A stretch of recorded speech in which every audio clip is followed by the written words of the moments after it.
that really, I mean, they're a total effrontery to every concept that we have of individual rights. Anybody who is involved with animals on any basis at all is criticized. But these leaders, these movement leaders, will appeal to an even larger number of people who, basically being good-hearted and having sentimental feelings towards animals, are motivated to really open up their wallets and write big checks.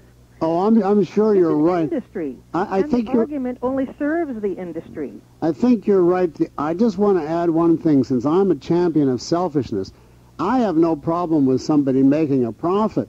But what I think they're making a profit out of a scam here. It is a scam. But leaving that aside, the thing that scares me even more than the people who are in this, for power and money, are the people that are truly selfless. The ones who say, and I've met that type, that they are so indifferent to life that if they would dynamite the whole human race, including themselves, their loved ones, in behalf of, the ecology, without batting an eye. There's a group called Earth First that believes we should go back to the prehistoric period, dynamite all civilization, and wipe out all human beings.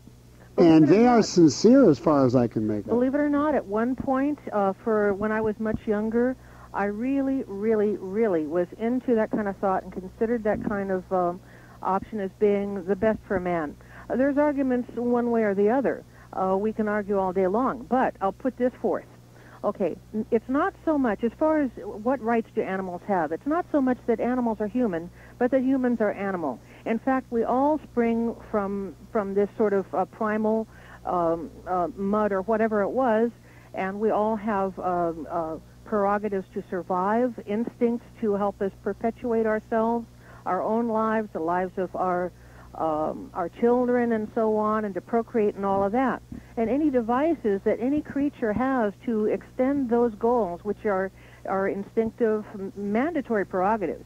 I mean, survival instinct is something that most people have never come face to face with. Well, I have, and believe me, it hits you like a brick wall, and from that moment on, there's no doubt in your mind that if you're taken down to that level, you want to survive. Well, and you will fight. Thank you, Jan. I got to run to another caller. Okay, I appreciate your call. I just wanted to add to Jan that if we're all made of primal mud or whatever it is, atoms, electrons, you name it, there is to me a very big difference whether it's all put together and includes a brain and a nervous system which permits a conceptual consciousness. In other words, whether the result is Aristotle or a potential Aristotle or a chicken. And I don't accept anybody who says we all come from dust and we end up in dust. There's a big difference between the two sets of dust. Fritz, welcome to the Leonard Peikoff Show. How you doing? Okay. Yeah, I just want to give a Canadian perspective here. Now, you don't think I've done that already? Go ahead. Anyhow, I'd say about 10, 20 years ago, you couldn't find an environmentalist anywhere. And now all of a sudden there's experts everywhere, hundreds and thousands of them. But what do you think that tells you? That in itself, to me, tells one obvious thing about the United States, that this environmentalist movement came out of the blue, and suddenly everybody and his brother is an advocate of it. What does that tell you? It's a money-making thing now. Everybody's leeching the taxpayers' money just to make money off of it. But why? How did it get to be that way? You're telling me. That's what I just said, money. It's all greed. But I mean, something had to make it possible. 20 years ago, I remember like I guess it's closer to 30 years ago, in the late 60s, early 70s, when this thing was getting going, it was tremendously controversial. There used to be a statement, I never found out whether it's true or not, that they deliberately picked Earth Day because it was the day of Lenin's birthday. And that they were getting a big charge out of the fact. Now, I don't even know that this is true, but they used to boast that they got a big charge, these ecologists, out of celebrating Earth Day because they were making America celebrate Lenin's birthday without anybody even knowing that that was true. So there's an ideology behind this, but just to answer my own question, the thing that interested me the most is that there was absolutely no opposition in the country. The country was just like lobotomized, ready to be brainwashed, and there is no educational system. There's no standards. The school teachers will accept anything, And this was just poured on one generation into the schools, into the colleges, into the press, and the result was suddenly it's the new orthodoxy out of the blue because the country no longer has any criteria of rational thinking. That's my view. Thank you, Fritz, for your call. And Hazel, I got a chance to give you a last comment on the Leonard Peikoff. I just want to say I can't understand these people who say not to kill chickens and all the animals for food. I mean, what are those animals supposed to do all over the earth? What are they here for?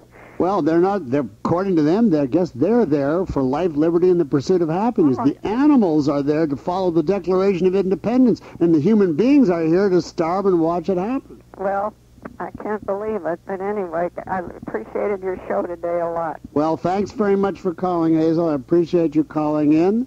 Okay.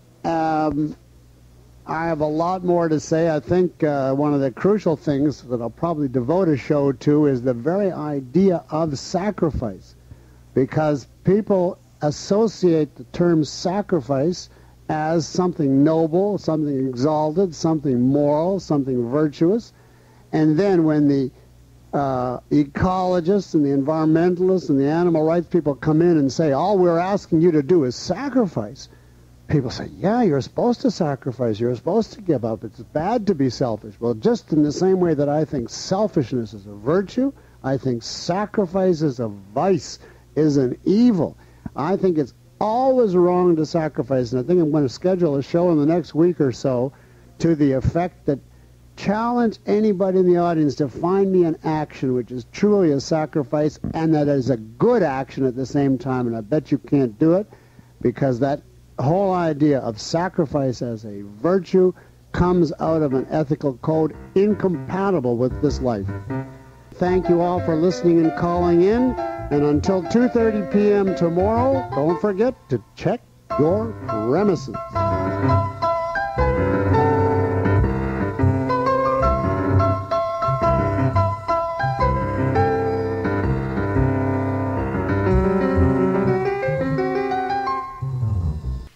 For additional information about other available programs, please contact Second Renaissance at 1-800-729-6149 or at www.aynrandbookstore.com.